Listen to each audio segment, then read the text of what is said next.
ఇప్పుడు ఈ 10,000 కోట్లలో ఏంటి? మూసీ రివర్ మీరు అనేక కేసీఆర్ గారు అనేక పిట్టకథలు చెప్పారు. మీరు ప్రతిపక్ష నాయకుడు కేసీఆర్ గారు పిట్టకథలు చెప్పుట్లో మీరు దిట్ట. బహుశా నేను నిన్న ఎక్కడో కేసీఆర్ గారు ఆయన కూడా మూసీ నది మీద మూసీ రివర్ మీద మాట్లాడాడు. ఆయన 2-3 మాట్లాడి ఎగ్జాంపుల్ చెప్తాను.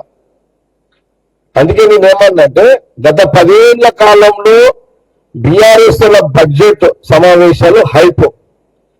నిన్న రేవంత్ రెడ్డి గారు బట్టి విక్రమార్ యొక్క కాంగ్రెస్ గవర్నమెంట్ యొక్క బడ్జెట్ ప్రాక్టికల్, వాస్తవం, నిజం అని చెప్పిన.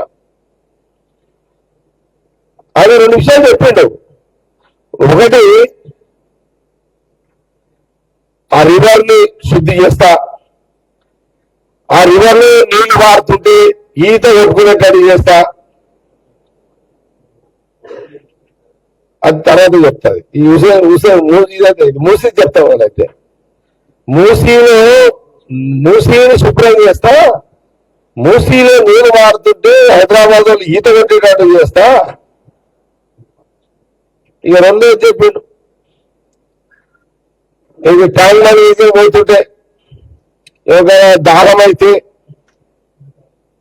హుసేన్ సాగర్లు దిగి లోటల గ్లాసులో ముంచుకొని నీళ్ళు తాగేటట్టు చేస్తా. కొబ్బరి నీళ్ళు తాగేస్తా. రూపాయలు వేస్తే సిక్కులు అడగట్టట్టు చేస్తా. ఏది హుసేన్ సాగర్లో. సరే ఏం చేద్దాం, ఆయన అదృష్టం, టైం బాగుంది, జనాలు నమ్మిరు, 2 సలత్కారం ఇచ్చారు ఆయనకు. నిజమనుకున్నారు అందరు. కానీ ఇన్ని మాటలు నరికిన కేసీఆర్ గారు ఆ రోజు 1 రూపాయలు బడ్జెట్ పెట్టలేదు, మూసీ లేదు, హుసేన్ సాగర్ లేదు, అది అట్లనే ఉన్నది. కానీ కాంగ్రెస్ గవర్నమెంట్ రేవంత్ రెడ్డి ముఖ్యమంత్రి గారు బడ్జెట్ ని పెట్టేసిండు, 10,000 కోట్లు పెట్టిండు.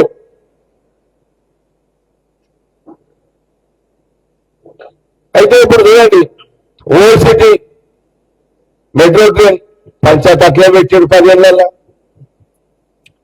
దిక్కు లేదు, దివాలా లేదు, దానికి పైసలు పెట్టలేదు. నేను సాహసాలు ఎంఐఎంఓలు ఎమ్మెల్యేలు కొట్లాడుతుంటే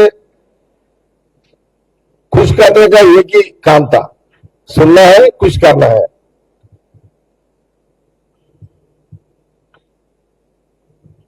విచిత్రం ఏంటంటే